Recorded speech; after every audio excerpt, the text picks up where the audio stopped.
Hi viewers, கடனை விரைவில் அடைக்க செவ்வாய்க்கிழமைகளில் முருகப்பெருமானுக்கு செவ்வரளிப்பூ மாலை அணிவித்து நெய் தீபம் அல்லது நல்லெண்ணெய் தீபம் ஏற்றி கந்த சஷ்டி கவசம் அல்லது ஸ்கந்தகுரு கவசம் பாராயணம் செய்து வழிபட வேண்டும். செவ்வாய் தோஷத்தால் ஏற்படும் கடன் தொல்லைகள் நீங்க முருகனுக்கு சர்க்கரை பொங்கல் படைத்து கந்தன் வடிவேலன் என துதித்து செவ்வாய்க்கிழமை விரதம் இருப்பது சிறந்தது.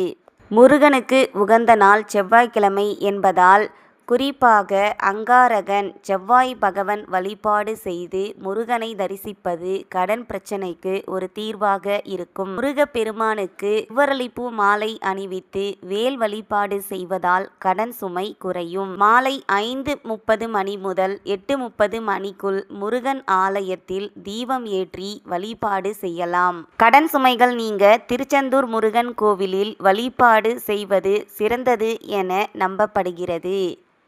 ஓம் முருகா அல்லது சரவணபவ மந்திரத்தை ஒரு நாளைக்கு 108 முறை ஜெபிப்பதன் மூலம் கடன் தடைகள் நீங்கும். செவ்வாய்க்கிழமைகளில் அசைவ உணவுகளை தவிர்த்து நம்பிக்கையுடன் முருகப்பெருமானை வழிபடும்போது கடன் சுமைகள் நிச்சயம் குறையும். செவ்வாய்க்கிழமை நாட்களில் கடனை அடைக்க தொடங்கினால் விரைவிலேயே கடன்கள் முற்றிலுமாக அடையும்.